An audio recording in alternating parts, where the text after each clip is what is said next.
and I'd like to start off with education and science, one of our pillars. This is education portfolio that people are welcome to have. The SimStat is kind of a cool program. We organize that with the folks that do all the simulations for airlines. It's a company called CAE out of Canada. And it's a computer-based program because we know a lot of people don't have access to these high-fidelity sim labs. And so this is sort of a computer gaming program where you can learn how to work in a simulated environment for those types of situations that are rare, but that if we practice long enough, we will probably see in our practice lifetime. And don't feel bad if you kill the patient a few times, because some of it is just getting used to, it's kind of the gaming software and that approach. Doesn't mean you're a bad anesthesiologist. I just want to warn you about that. But for those of you that are in the ABA process, this meets the MOCA 4 requirements. The ACE program is really making sure that as we get older that we are continually refreshing ourselves in that fundamental knowledge. And you know, I've done some work in the aging anesthesiologist, and really, you know, people complain about board certification, but I think the good thing about board certification is it really helps us stay fresh and current, because we know that the knowledge that we gained 15 or 20 years ago, half of it is wrong now. It's changed. And if we don't keep up, our patients suffer from that. And so people can really work pretty late in their career as long as they keep up with that new knowledge.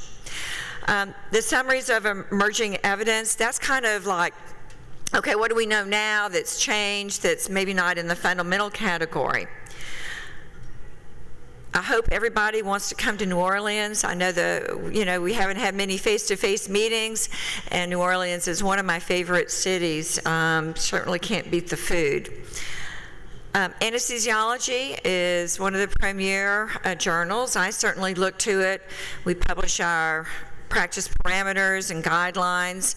I think it's also really, some people will complain it's a little bit too picky of a journal, but what I like about it is I know that whatever is being published there is going to be really cutting edge, it's going to be impactful.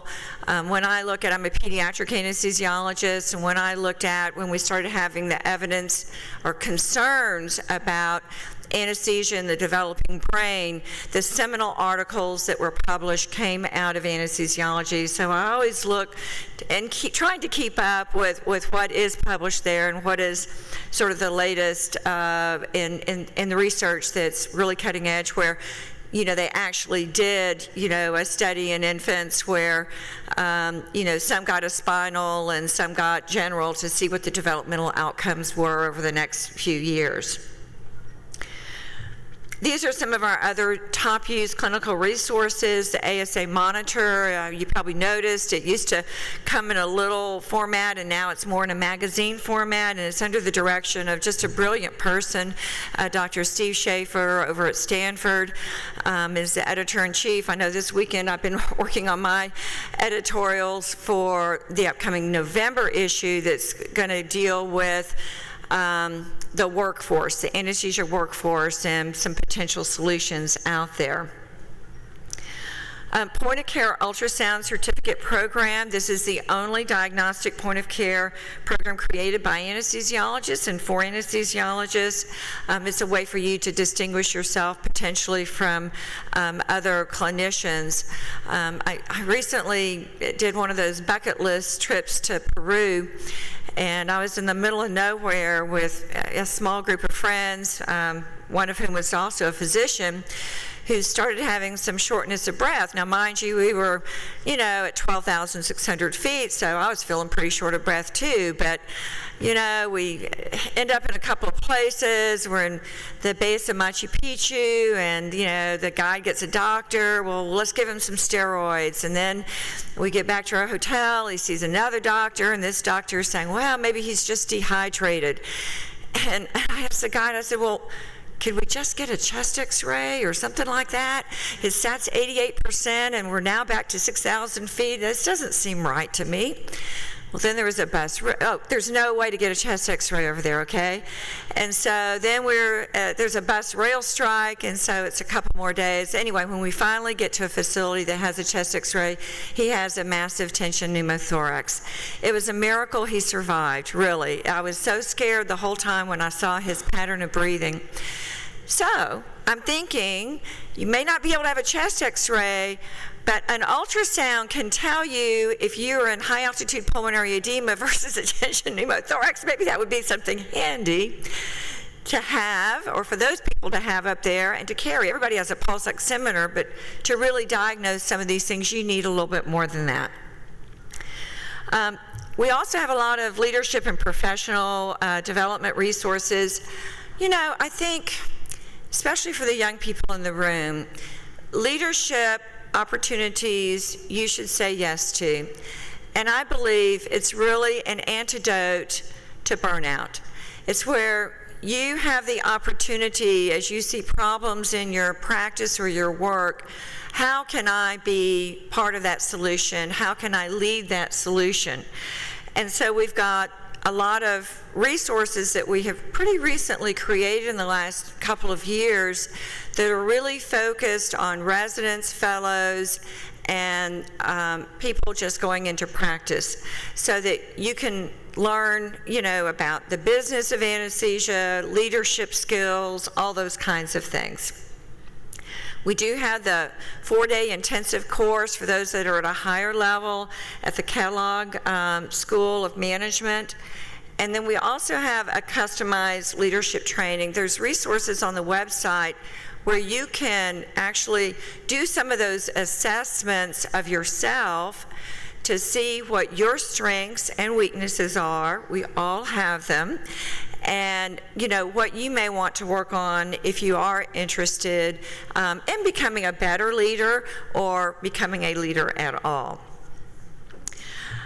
We also have this resident career development curriculum, and it's a free series of videos on career development, so financial planning for young people, job searches, what is professionalism, etc.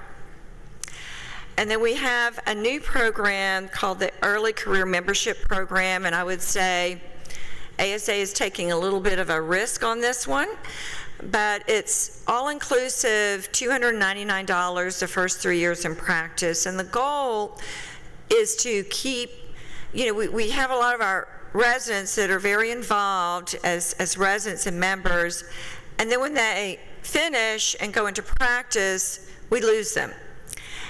And we really want to retain those young people. That's the future of our specialty. And so this is an effort to try to offer sort of an all-encompassing, really low price compared to regular membership with all those resources that I just mentioned. So advocacy. So this is really what the ASA spends a lot of time and energy on. Certainly I did during my presidency year. These are the areas that are kind of the top 4 areas I'll talk about. So, as you may recall, at the beginning of the public health emergencies with the pandemic, the Trump administration sort of suspended the enforcement of a lot of the Medicare conditions of participation rules. They opened things up so we had flexibility and, you know, people moving around. If there was, you know, a crisis in New York, people could get there quickly. You didn't have to go through all most of the states also suspended some of these things where you didn't have to necessarily even be licensed in that state. And, you know, we could have professional people move around, and people did do that. And I think it was a good thing. However, at some point, you know, the public health emergency is going to end. And we believe that crisis standards of care should not be normalized into regular standards of care. We still believe that patients deserve to have an anesthesiologist involved in their care. And so with that is, we're currently meeting with the Biden administration and putting that forth. So we also have a separate kind of division within our advocacy department that helps states. A lot of these battles are state by state, and I don't see that going away. Whether it's the opt-out or other types of rules. Now we've got the Dobbs decision that's going to move then to a state by state. How is that implemented or not implemented, or what are states going to do? But I just want to say that the team is really good at helping the states either fund what they need to fight a particular type of legislation, or to help with our own resources. So Medicare payments. I could say this, payments in general is going to be the next topic. And when I started my ASA presidency, really that's, what I enjoy talking about is the economics of medicine and practice. And this was the area that I felt like we needed the most work and fix.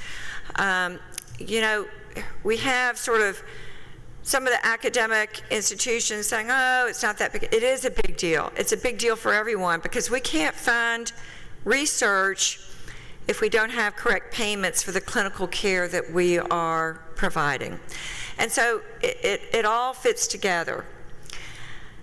We averted a more major Medicare cut last year because of the pandemic, but Medicare Part B, unlike Medicare Part A, is a fixed pot of money. And all physicians are in that pot, not just physicians, but some of your outpatient drugs, ASA costs, all these other things are in this one pot of money. And the rules on that pot of money say it doesn't grow any, okay? Despite the fact that we may have more patients that need services, it's a zero-sum game. If, like last year, my husband, who's a cardiologist, gets an increase in his payments for outpatient services, the money has to come from somewhere. So who does it come from? Us, right? The hospital-based proceduralists. Well, I don't bemoan the fact that they need a higher payment. They do. But that doesn't mean that we should be cut. We all should be having higher payments. So this is a huge issue. It's an issue especially for our profession that I'll share with you, but it's an issue for all of medicine. So ASA has joined with the Medicare Reform Coalitions. I attended the AMA meeting in June, and Jesse Ehrenfeld, who is here, can reinforce this. But I would say that was the number one issue that was discussed, and a lot of the delegates said, we don't care if you have to spend $25 million. We want the AMA to work on an unsustainable system. So we went from the, quote, sustainable growth rate, which was neither sustainable nor growing, to this new MIPS program, which is equally broken. And ASA predicted that this was going to mirror what happened in SGR, and it has. So we are trying to work with all the specialties and AMA in garnering the resources to work on this. This is a so-called 33% problem. And I'll show you in the next slide, it's actually a little bit worse than that.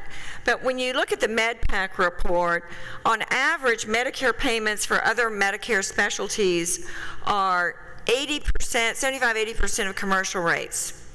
For anesthesia, we're a third, or now we're actually less than a third of commercial rates. So that's why it's especially problematic for us. What you see here on this slide is when we go back to 1991, that was just prior to the new RBRVS payment system.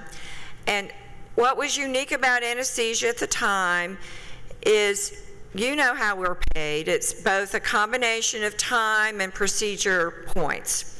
Whereas our colleagues in the rest of medicine, it's an RVU system, a relative value unit system. And we get some payments through the RVU system, but the majority of our payments are continue the time and procedure codes. And I talked to people that were involved in those negotiations way back then, and that was what the leadership and especially academic institutions really wanted, was to maintain time rather than just having the procedure unit. So we took about a 30% cut right there in 1 year, and we have never made that up. You add on to that middle bar, that is the middle colored purple, those would be the payment rates if we just had an increase for the consumer price index. Now, mind you, hospitals that are paid out of Part A Medicare, they get updates based on the medical economic index, which is actually usually much higher than CPI, right?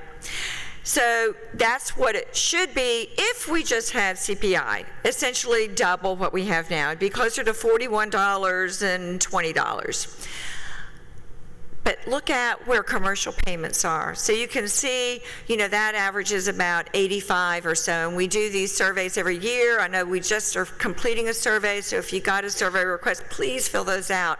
Because we cannot publish them if we don't have enough of an end value.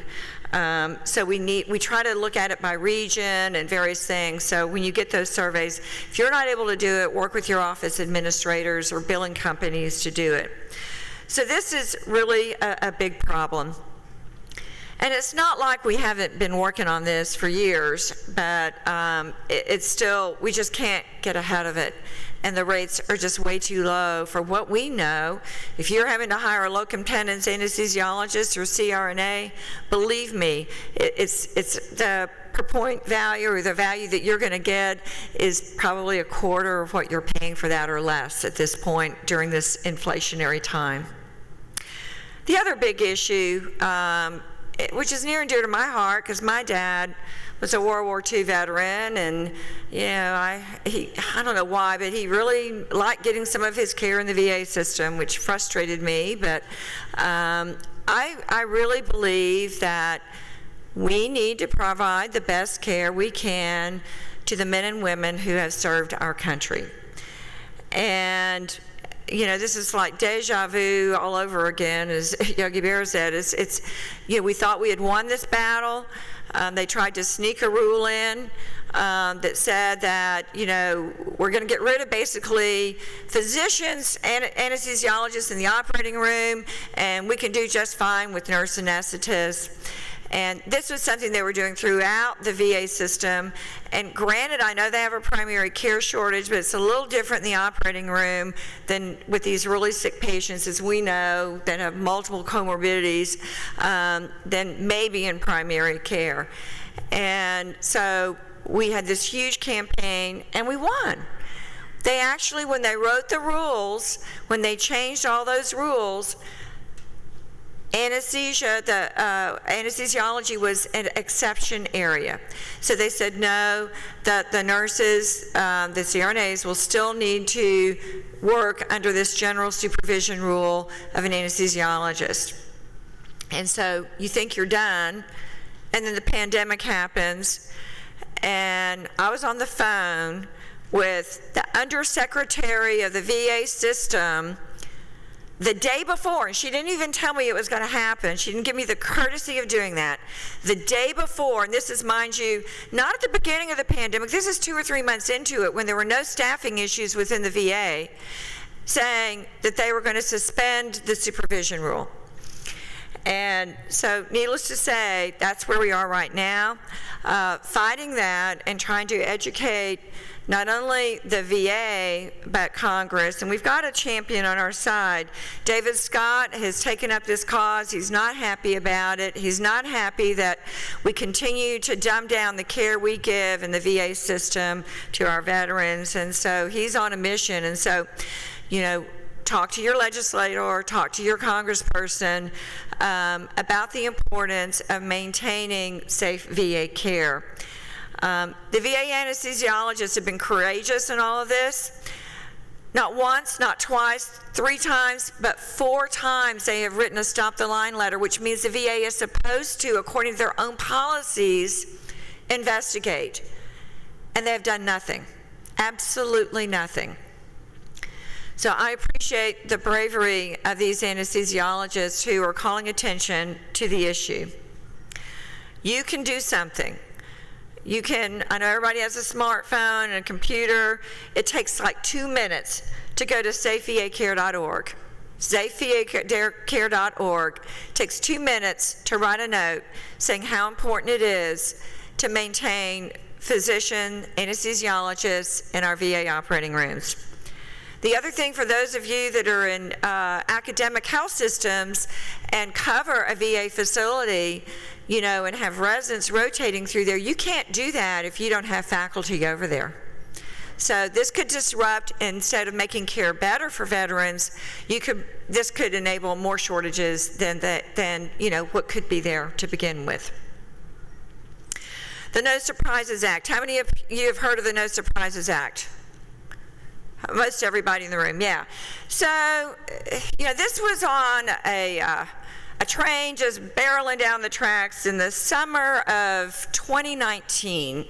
I was president-elect, and the insurance companies thought they had this all sewn up, that they were going to get legislation passed that would be totally in their favor, where essentially the federal government would impose price controls in the commercial sector. So my husband is from Cuba. He's a Cuban refugee. And I'm like, okay, they have price controls there. Is that what we're going to do in the U.S. in the private sector? It was just totally wrong. We worked really hard, and eventually, I believe it was in December of 2020, we got the No Surprises Act legislation passed, which got us a lot of what we wanted. Not everything, but we got an independent dispute resolution process that wouldn't use Medicare, the broken, failed Medicare payment system, in their negotiations for whatever the fair payment rate would be when the dispute went to a dispute resolution arbiter, that they had to look at all factors. And then there were some rules about how they determine this qualified payment amount.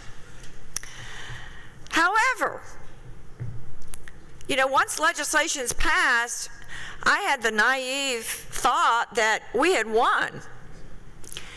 Unfortunately, the regulators did not even write the laws to comply with what was written in the legislation. So, as a consequence to that, the Texas Medical Association was the first association that sued. ASA, along with some other specialties, also sued. And we won. TMA won. And so then the regulators had to modify them, but now the final rule is coming out. We do not think they have made enough progress in how they have done that. And so the plaintiffs in this litigation will have to determine if they want to continue on, because it stayed right now waiting on this final rule, or not. If I were a betting person, then I would bet that probably some of those organizations will continue to sue. The other thing that the ASA is noting is the incredible gaming that some of the major health insurers are doing in, you know, determining what this median and network rate is. They're using a lot of their ghost contracts with primary care physicians, where they're never going to bill an anesthesia code, but they have this ridiculously low payment in their contract, and they're counting that as part of their QPA. And our argument, no, doesn't matter what's in a contract. It's what you've actually paid out in your active contracts that should determine what the median and network is. And so we're continuing to work really hard on this, and we would hope that as your practices are struggling with this, and we know that there's a huge backlog right now, thousands of cases in the independent dispute resolution process. And of course, the big insurance companies they don't have to worry about cash flow like we do. So, that's on their side. But please, please, please let us know about your specific issues, because we have to compile this to give to our legislators to let them know how they're gaming the system and how it's not a fair process. ASA did send a letter to the Department of Justice concerned about antitrust actions, specifically from United Health Group. And I was really shocked when I was ASA president. This was sort of right around the March, April, where we're just in the throes of the pandemic. And I started getting emails from practices in North Carolina, Houston, Texas. Really, it was from various parts of the nation saying, hey, this insurance company, a lot of it was United. There were a couple others, though, too. We just negotiated our contract 6 months ago, and they threw us out of network. They're throwing us all out of network. And then to get back into network, they want a 30 to 40% discount. It's like, what are they trying to do to us? And so it's pretty nefarious. I know there's a couple of lawsuits, private lawsuits, that are in the process as well. So stay tuned on that. But please report egregious behavior to us. These are some of the things that we've been working on. CISIO is the part of CMS that is supposedly managing the independent dispute resolution process. So we're getting to know those folks and letting them know what is and isn't working. This basically I've already gone over, that we're probably going to have to keep litigating to get it right. These are all the resources we've got. It gets into the nitty-gritty, so you may not be in that nitty-gritty, but please let your practice manager or office administrators and leaders of your anesthesia departments know that the resources are there, and we're all trying to figure this out together. So please notify us. And finally, I want to talk just a bit about anesthesia workforce. How many people would like to have more anesthesiologists, CRNAs, AAs in their practice? Anybody need more people? All right. Yeah, you're not alone, right? And so the good news is, and you'll read a little bit more about this in the editorials coming up. We've got 5 articles coming up in the November Monitor. But when we look at supply and supply-demand imbalance, on the supply side, I want to give you some positive news. We are matching 100% essentially of all of our anesthesia positions. And we have great young people choosing anesthesiology. That is the great news. The opportunity is that we're turning down about half of those medical students that want to be anesthesiologists. So there's an opportunity there for us to increase the numbers of residents, either in our academic health systems or partnering with private practices or some combination that I know people are working on. And so there's a great opportunity for us to even increase our pipeline more. On the supply side, what the pandemic did, we were already having a demographic issue with us baby boomers marching through getting towards retirement age, at retirement age, past retirement age, and then COVID happened. And what happened? We had 4 years of retirements in 1 year. So that certainly exacerbated the problem. And so we've really got to maintain our supply, and to me that's working on the attrition issue.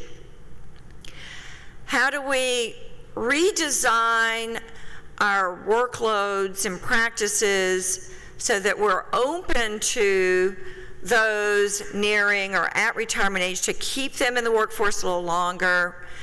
At the same time, we know that the new generation of workers, and my kids are in that group, have maybe a little different perspective of, you know, how work should be organized compared to my generation.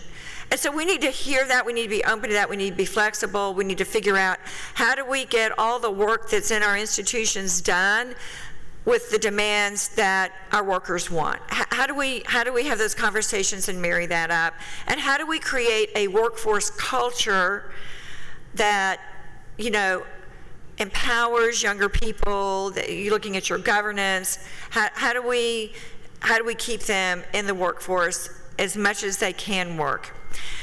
And then on the supply side, that's the other thing that's hit us at the same time. The good news is we have a lot of respect from our colleagues. They want us. And so it's like everybody wants us. The GI people want us. The cardiologists want us. You know, everybody wants us. And we're only this big, right? And so, you know, when hospitals build procedure areas in the hinterlands of the hospital, that doesn't help our efficiency.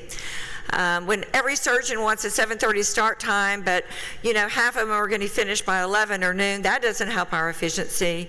And so, you know, how do we work with our colleagues and hospital administrators so we match up the resources that we have with, the patient needs, and how do we accomplish all that? Because my efficiency what I consider efficient isn't the same as what the surgeon considers efficient. I know that. And so how do we balance all those things? And so I work at a children's hospital, and for decades we were in a health profession shortage area. You know, there's no way that I would have ever had the resources to sedate every child that comes into the ED with an arm fracture, or to be in the oncologist's office for every LP and bone marrow. And you know, what I'm seeing now is younger people coming in, our younger oncologists, cardiologists, they are not trained in doing, you know, mild, moderate sedation anymore in children. Okay, so what we did, we created our own training experience, both using the sim lab in our operating room, and then they had their older colleagues in their departments who were used to doing it, had a huge track record of safety, and said, no, this is how we do it. You can do this. It'll be okay. We'll give you the skills and the support. We have sedation nurses, those kinds of things. So we've had to learn to do that. We're also harnessing, our department encompasses both anesthesia and critical care, and so we've harnessed our critical care folks who work differently. They work, you know, a week at a time, and they're off a week. Well, we can pay them extra and teach them how to do the, let's say, MRI sedations, or the lower level ones that aren't the 3-hour cardiac ones, or we can have them do the Bayer test, you know, the brain auditory evoked response test, and they're doing a fabulous job for us. So we can, you know, get rid of our waiting list, the queues that we have in some of these areas. Now, right now we're not getting professional payments from Texas Medicaid, but the hospital is more interested in getting these procedures done because they can make it up on the technical fees. So we figure out how the money works. So we did have the Workforce Summit, and there will be some summaries in these Monitor articles, and we want to hear from you. I'm the chair of the steering committee. And once again, I want to thank you for what you do each and every day. Not only providing great clinical care to our patients, but teaching the next generation. I have 3 new staff coming out that just joined us. They're all wonderful. And really working towards providing that new knowledge that will help us into the future. Thank you for this opportunity.